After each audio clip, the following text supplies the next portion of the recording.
tal, familia, hermanos? Buenos días. El día de hoy vamos a continuar con nuestro estudio del Evangelio y vamos a Gálatas, capítulo 4, versículos 21 al 31. Gálatas, capítulo 4, versículos 21 al 31. El título del sermón de hoy se llama El Evangelio de la Gracia, y la pregunta que vamos a tratar de contestar esta mañana es: ¿a qué descendencia perteneces? ¿Vale?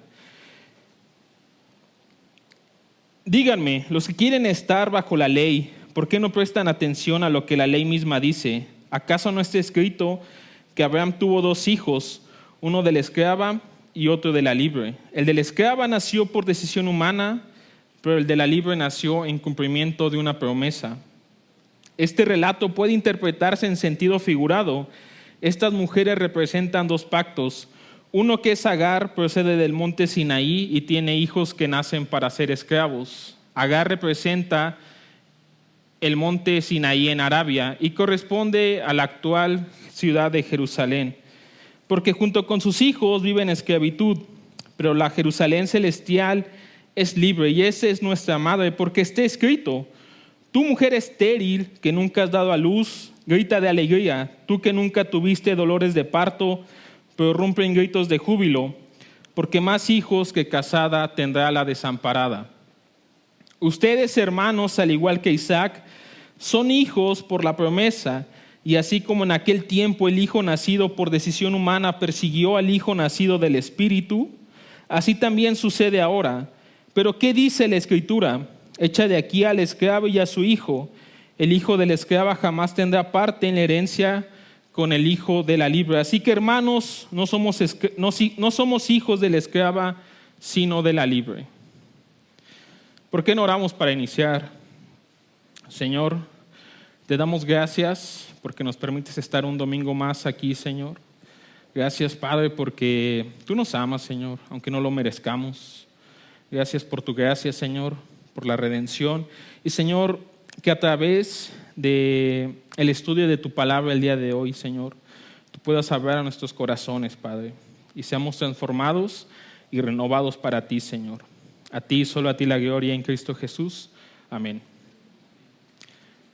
¿A qué descendencia perteneces? Vamos a recordar un poco el trasfondo de la carta de los Gálatas, ¿vale? Esta carta surge como una respuesta a un problema que estaba sucediendo en la iglesia en Galacia. ¿Y cuál era el problema? Lo que estaba sucediendo es que había falsos maestros, como los denominaba Pablo, que estaban enseñando a los Gálatas que para ser un verdadero cristiano, primero tenías que ser un verdadero judío.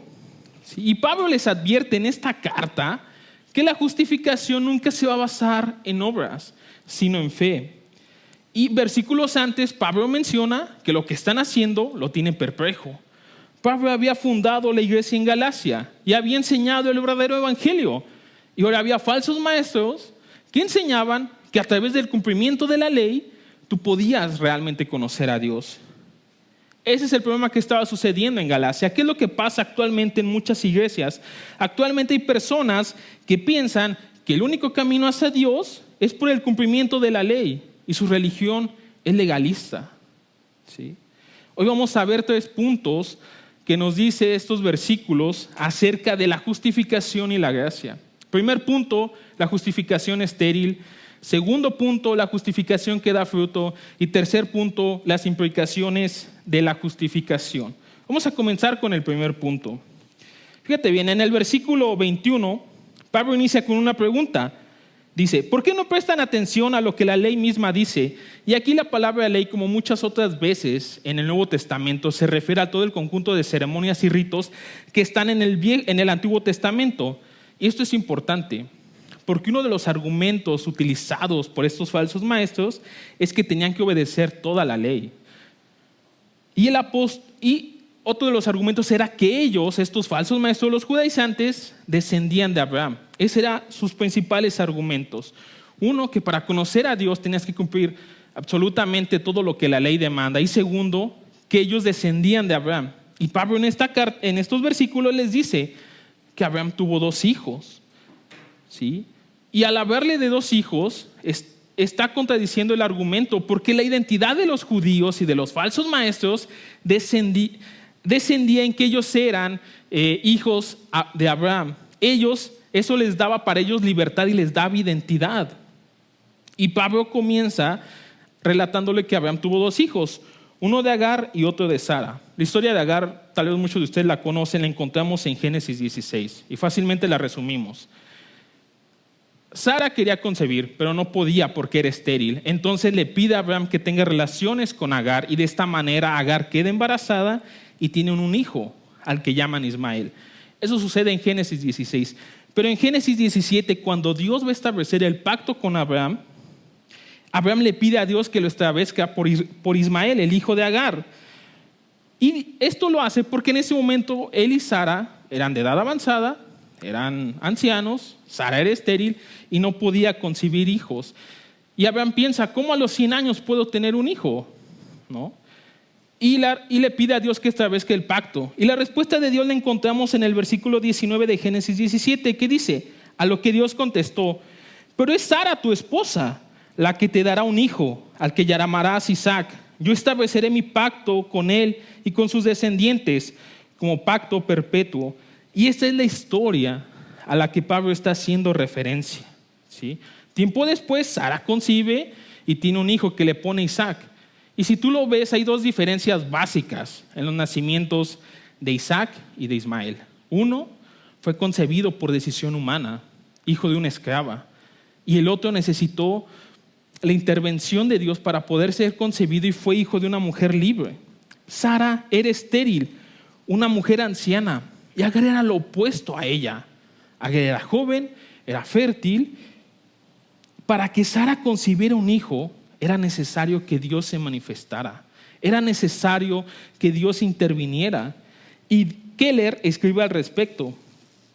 Abraham decidió no esperar las acciones sobrenaturales de Dios para tener a su hijo. En lugar de eso, decidió engendrar un hijo por medio del logro humano, por medio de lo que tanto él como Agar eran capaces de hacer. Y sabes, esto es bien importante, porque un hijo fue decisión humana y el otro fue decisión divina. Fue necesaria la intervención de Dios. Y en el versículo 24 de Gálatas, Pablo dice, esto se puede interpretar en sentido figurado. Y si tú tienes la versión Reina Valera, ahí vas a encontrar que dice alegoría. ¿A qué hace referencia con esta palabra el apóstol Pablo? ¿Quiere decir que no es verdad lo que estamos diciendo? ¿Que la Biblia se puede interpretar en sentido figurado en su totalidad? No. Nos está diciendo que él está tomando conceptos que los Gálatas ya conocen y los está usando a manera de analogía para explicar términos mucho más profundos. Entonces tenemos que el primer embarazo o hijo, es decir, Ismael, es análogo o comparable a la justicia humana por vía de los esfuerzos y las obras religiosas. Y el segundo hijo o embarazo es comparable a la justicia por medio de la fe, que es gracia. Pablo toma elementos que los Gálatas ya conocen para decirles a los falsos maestros que realmente no descienden de Abraham, que realmente ellos siguen siendo esclavos. Les está diciendo que la salvación de estos falsos maestros basada en obras es falsa. Y menciona 2 pactos. Uno que es Agar y representa el pacto de la ley, que es el de las obras, y tendrá hijos que serán esclavos, conformados por todos aquellos que no han puesto su fe en Cristo. El pacto de la ley fue dado a Moisés en el monte Sinaí. ¿Y qué es lo que este pacto demandaba? Que se cumpliera totalmente, que se cumpliera cada parte de lo que decía. Y esto es imposible. Este pacto, debido a que es imposible cumplir, solamente produce hijos de esclavitud. Cualquier persona que intentara bajo los términos de sus propios esfuerzos seguiría siendo esclavo y seguiría siendo hijo de Agar. Cuando nuestra justicia descansa en nosotros y no en un Dios todopoderoso, solamente puede haber un resultado para eso, y es el caos, la desintegración espiritual, relacional y psicológica. Y fíjate bien, Pablo está uniendo 3 conceptos básicos: el monte Sinaí, la ciudad de Jerusalén y tercero, la esclavitud. para realmente hacerles ver a los Gálatas que estos falsos maestros solamente les están enseñando esclavitud, que viven bajo la ley. Y la Jerusalén de los tiempos de Pablo no es como la Jerusalén actual. ¿Sí? Yo creo que es peor todavía, porque estaban viviendo en un profundo legalismo. Y si piénsalo bien, en los evangelios, ¿quiénes eran los que acusaban mayormente a Jesús? ¿Eran los romanos? No, eran los fariseos, eran los religiosos de ese momento. La Jerusalén del tiempo de Pablo era sumamente legalista. Y Keller escribe al respecto: aunque los falsos maestros orgullosamente se consideraban la herencia de Abraham por Sara e Isaac, Pablo dice que espiritualmente descienden de la mujer esclava, la gentil, la marginada. Su corazón y su acercamiento a Dios se parece al de Abraham con Agar, y el fruto en sus vidas es como Ismael, solo más esclavitud. Aunque por su raza desciendan de Sara, en su alma y en su corazón son como los pueblos que desprecian. Los judíos culpaban a otros pueblos de estar alejados de Dios y ellos mismos estaban alejados de Dios. Y aquí la pregunta es, ¿a qué familia perteneces? Y esto es bien importante de contestar, hermanos. Porque si tú piensas que por cumplir la ley vas a estar cerca de Dios, sigues siendo un esclavo. ¿A qué familia perteneces? ¿Cómo te relacionas con Dios? ¿Cómo te relacionas con Él? ¿Cómo te relacionas? ¿Es por medio de Cristo o por medio de la ley, de todo lo que hacemos? Todos somos esclavos por naturaleza. No es que tú hayas decidido no ser esclavo. Tú eres un esclavo hasta que en Cristo somos libres por el cumplimiento de la promesa. Vamos a ver el segundo punto, que es la justificación que da frutos. La justificación, hermanos, no es algo que nosotros podamos desarrollar, no es algo que de si es y venga. Realmente, al igual que Abraham, tenemos que confiar en los hechos sobrenaturales de Dios, un nacimiento milagroso, una muerte al pecado y una resurrección, que es la de nuestro Señor Jesucristo.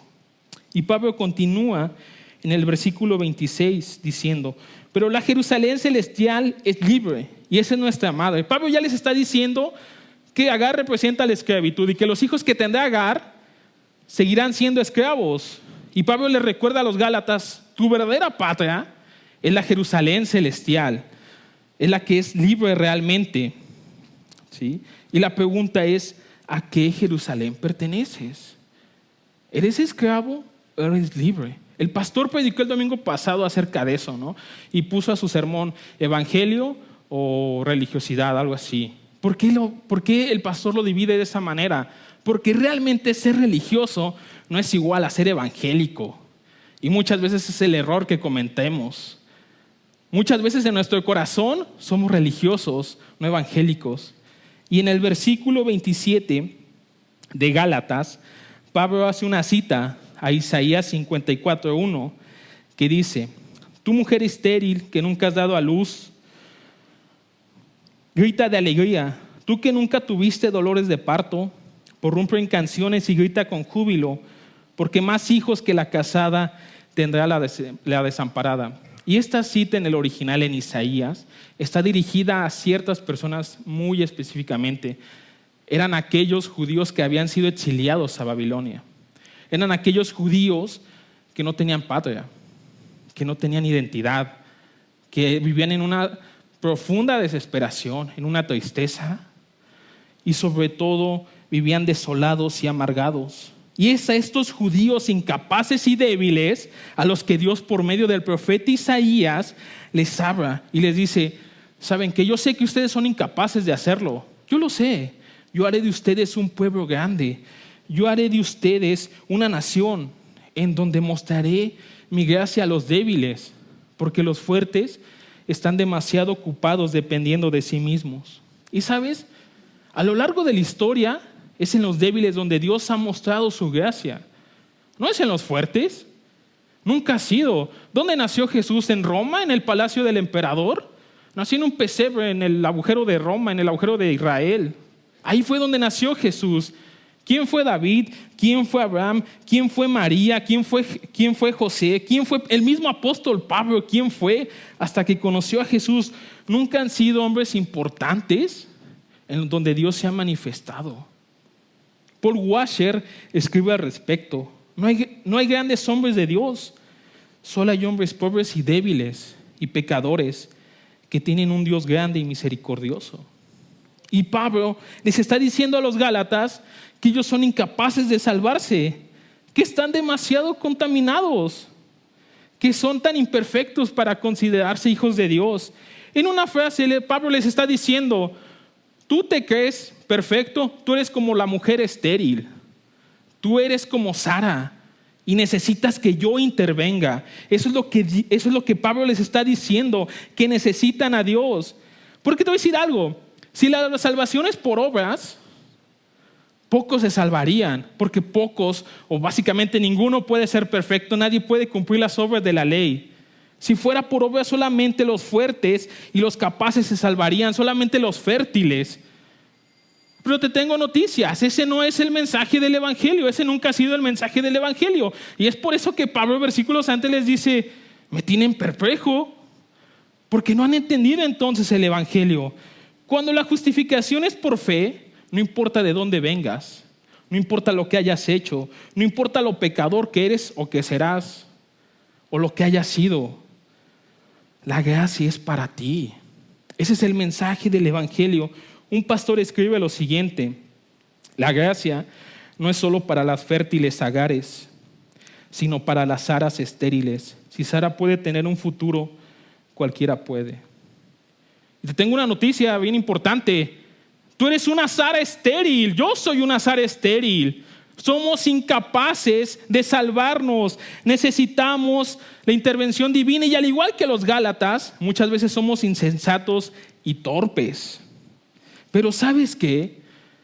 La salvación es para las Saras estériles. La salvación es para ti. Y solamente tienes que rendirte a Él. Solamente tienes que decir: ya no puedo. Porque hemos intentado salvarnos. Claro que lo hemos intentado de diferentes maneras. Cada uno de ustedes se conoce. ¿Han intentado salvarse por sí mismos? Claro que sí. Solamente tienes que decir: ya no puedo, te necesito. Esta salvación está aún, sí, creo en ti, lo he intentado, pero ya no. Hermanos, vayan al postrado de los pies del Rey del Universo. ¿Qué les impide ir a la cruz? ¿Qué les impide decir a Cristo: sí, soy insensato, soy torpe, pero tú me das salvación? ¿Y sabes qué tipo de relación entonces vas a tener cuando entiendas esto? Te lo voy a decir. El pastor predicó hace 2 domingos acerca de la relación paternal que tenemos con Dios. Y dijo que podemos llamarle Padre. Algo que ni Abraham ni Moisés podían. Y sin embargo, tú sí puedes llamarle a Dios. Y quiero que entiendas bien esto. Tú le estás llamando papá al Rey del Universo, al creador de supernovas, al creador de galaxias. A Dios es a quien le estás llamando Padre, no le estás llamando Padre a cualquier persona. Y la relación que tienes es como aquella que tiene un hijo con su papá que despierta a las 3 de la mañana por un vaso de agua. Porque a mí, si me llaman a las 3 de la mañana, yo no cuelgo, yo ni miro, yo cuelgo. La relación que tú puedes tener es la de despertar a una persona a las 3 de la mañana para que te dé un vaso de agua. Esa es la relación paternal que tú puedes tener. Y sabes, muchas veces cuando leemos el evangelio, pasamos por alto verdades tan esenciales. Y pensamos: estuvo bien para los Gálatas, para los romanos, para los corintios, estuvo bien para los cristianos del primer siglo, pero ¿y a mí qué? Ya no me aplica a mí. Tú dices algo: el evangelio es lo más sorprendente de la humanidad, lo más sorprendente que ha pasado. Tan es así que empezamos a datar la historia antes de Cristo y después de Cristo, porque fue un suceso tan importante que debería seguir sorprendiéndonos hoy en día. El evangelio para las Saras estériles les da valor, les da identidad, y lo más importante, nos hace realmente libres. Nos permite tener relaciones verdaderas no solo con Dios, sino también con los que están a nuestro alrededor. Y entonces obedeces la ley no para salvarte, sino porque es lo que agrada a Dios. Y este es el punto del legalismo. Si tú estás aquí el domingo porque piensas que te vas a salvar, estás equivocado. Si tú participas en un ministerio porque piensas que te vas a salvar, estás equivocado. Si tú piensas que yendo a las oraciones o si tú piensas que vendiendo todo lo que tienes y se los das a los pobres, Dios te tiene por qué recibir, estás muy, muy equivocado. Porque la salvación no depende de lo que tú hagas, no depende de lo que eres capaz de hacer, porque tú eres demasiado frágil e insensato. Porque sí, pensamos, sí, los Gálatas son torpes y yo soy qué. No, hermanos, nosotros somos iguales que ellos.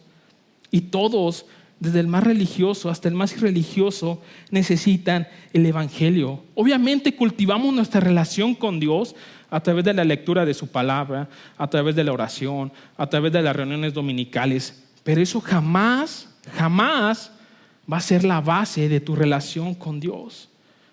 Te voy a decir algo, la línea que separa el legalismo y la religiosidad es muy delgada. Así que yo quiero que te preguntes hoy, ¿por qué haces lo que haces? ¿Para ganarte a Dios? ¿Qué le puedes tú ofrecer al rey del universo? Al rey cósmico, como lo denomina R.C. Sproul. Nada.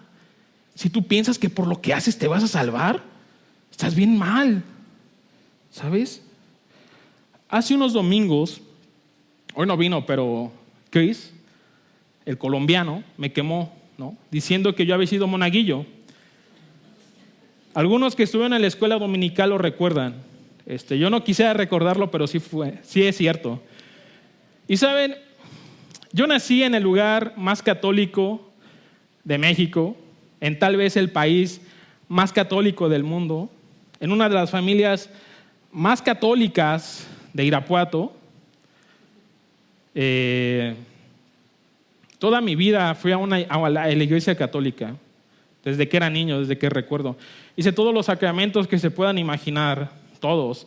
Primera comunión, confirmación, presentación, 3 años, todas esas cosas las hice yo. Solo me faltó el matrimonio y la muerte, pero pues eso no creo que lo haga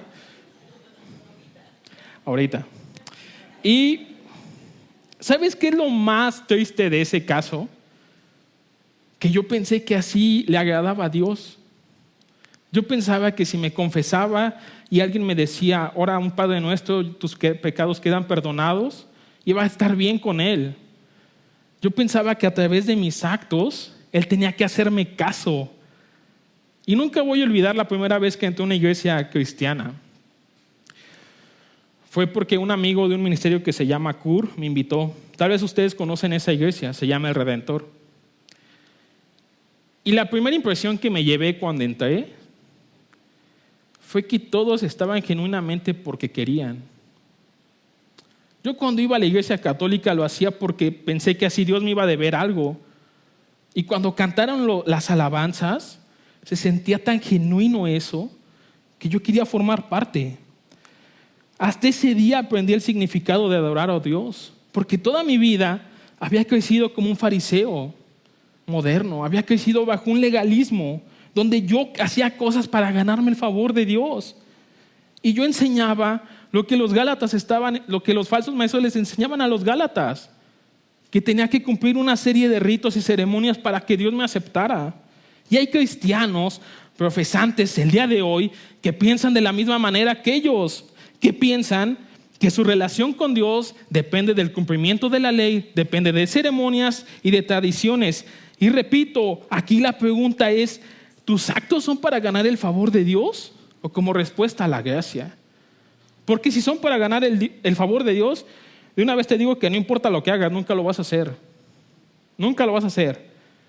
Si tus actos son como respuesta a lo que Dios ya hizo, entonces estás cultivando tu relación con Dios. Pero nunca debes permitir que eso sea la base. Porque es bien fácil. Una vez un pastor me dijo que en el ministerio es mucho más fácil amar la predicación del ministerio que amar a Jesús. Y es cierto, la línea es muy delgada. Yo puedo conocer a la iglesia, yo puedo asistir a reuniones, yo puedo orar, yo puedo leer teología durante 40 años de mi vida, 10 horas al día y jamás haber conocido a Cristo. Jamás haber conocido a Cristo. Y hay personas que están cayendo en esto. El día de hoy hay cristianos que piensan que por lo que están haciendo Dios les debe dar gracia, y no es así. Tu amor, tu primer amor siempre debe ser Jesús. Siempre. Tus actos nunca van a ganar el favor de Dios. Vamos al último punto, que son las implicaciones de la justificación. En el versículo 29, Pablo escribe que los hijos nacidos por decisión humana, es decir, los hijos de la esclava, los que buscan la salvación por medio de las obras, perseguirán a los hijos de la libre. ¿Sí? Y eso es una aplicación que tenemos. ¿Quieres saber cómo, si tu salvación se basa en lo que tú haces? Es que tú vas a perseguir a otras personas con tu religiosidad. ¿Sí? Las personas religiosas siempre están nerviosas de su condición ante Dios porque jamás están seguras de que ellos ya realmente han sido liberados del pecado. Una de las señales que tenemos si somos religiosos es que perseguimos a otros, ¿sabes? Y piénsalo, los religiosos, los fariseos, los legalistas eran los que atormentaron a Jesús. Y en Gálatas, esos falsos maestros están atormentando de cierta manera a los creyentes. Y ¿sabes? Lo más increíble de todo esto, porque luego culpamos aquí a los movimientos, al presidente o a la presidenta ya, ¿no? De todo lo que pasa en las iglesias cristianas, ¿no?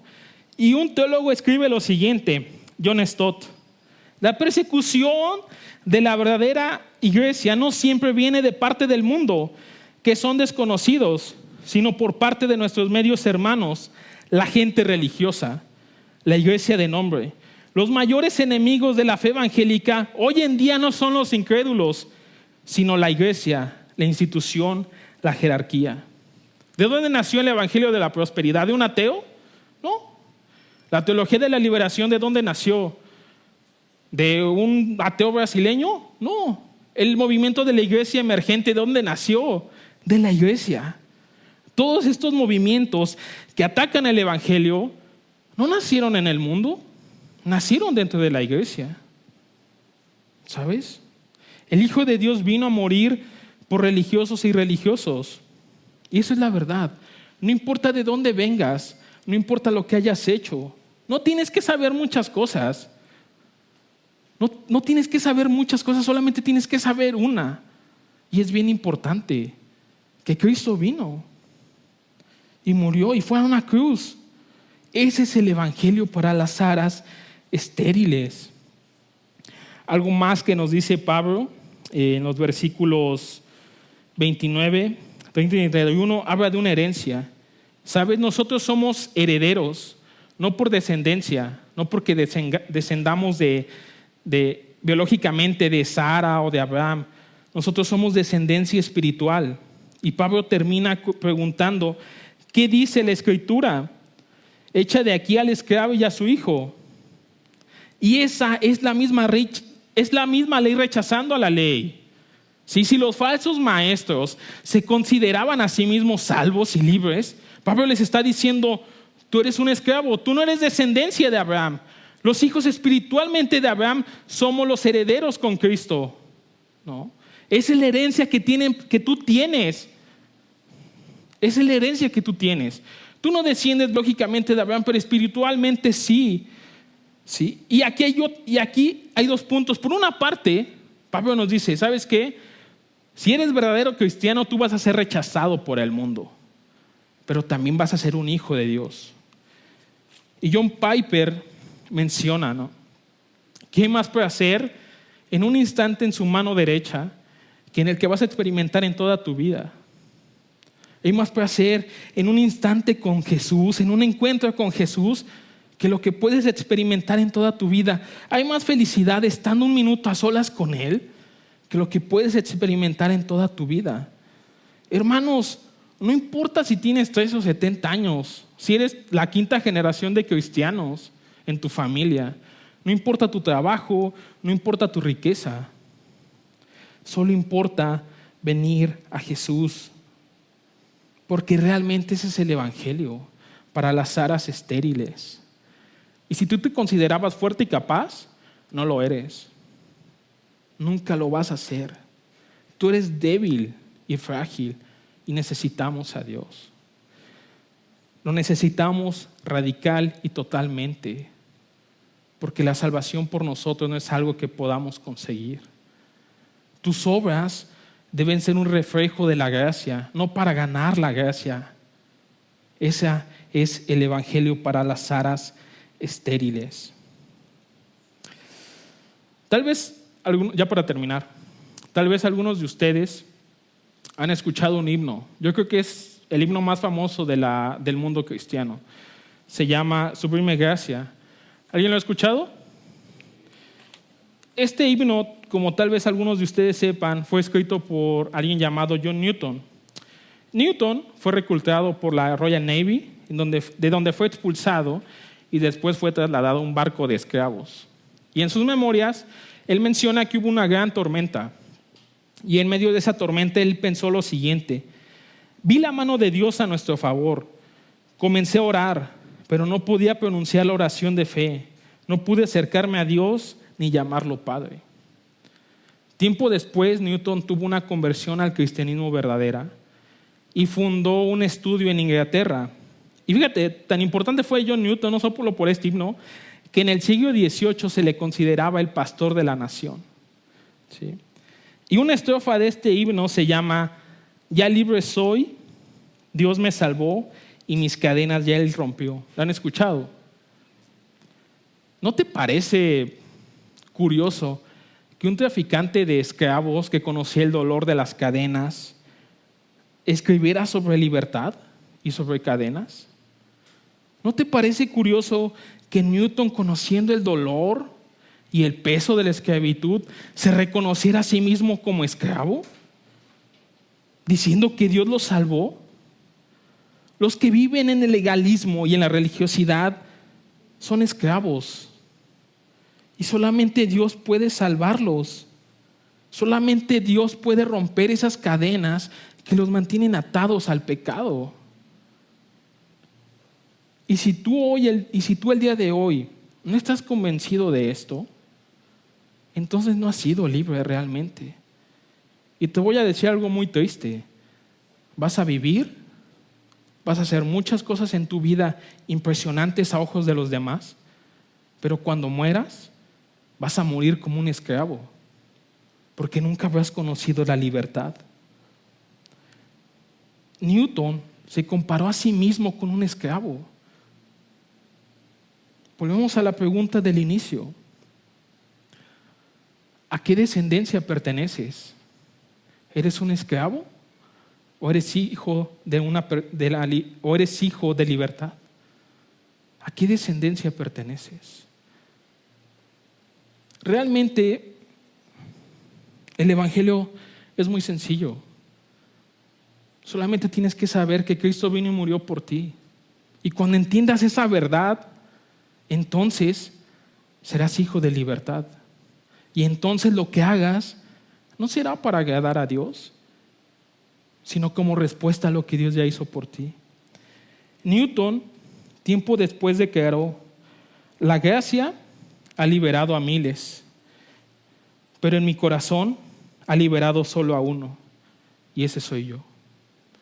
¿Quieres ser realmente libre? Ven a la cruz entonces. Ven a la cruz. ¿Por qué no oramos para terminar? Señor, gracias, Señor, por romper esas cadenas. Gracias, Señor, porque nos amas aunque no lo merezcamos. Porque, Señor, sí somos torpes y frágiles, pero tú eres un Dios poderoso, rico en misericordia y en justicia. Perdona nuestras faltas, perdona las veces que te hemos defraudado, Señor, que hemos preferido más a la creación que a ti. Señor, realmente escudriña nuestros corazones y que entendamos tu evangelio, Señor. Gracias por Jesús, Señor, porque aunque este mundo no lo merecía, tú decidiste venir. Tú decidiste venir, Dios, convertirte en un bebé en un pesebre y morir en una cruz como un malhechor. Gracias, Señor, por tu gracia. Gracias, Señor, por tu gracia que nos permite vivir conforme a tu palabra. Y, Señor, gracias por salvarnos. A ti, solo a ti, la gloria en Cristo Jesús. Amén.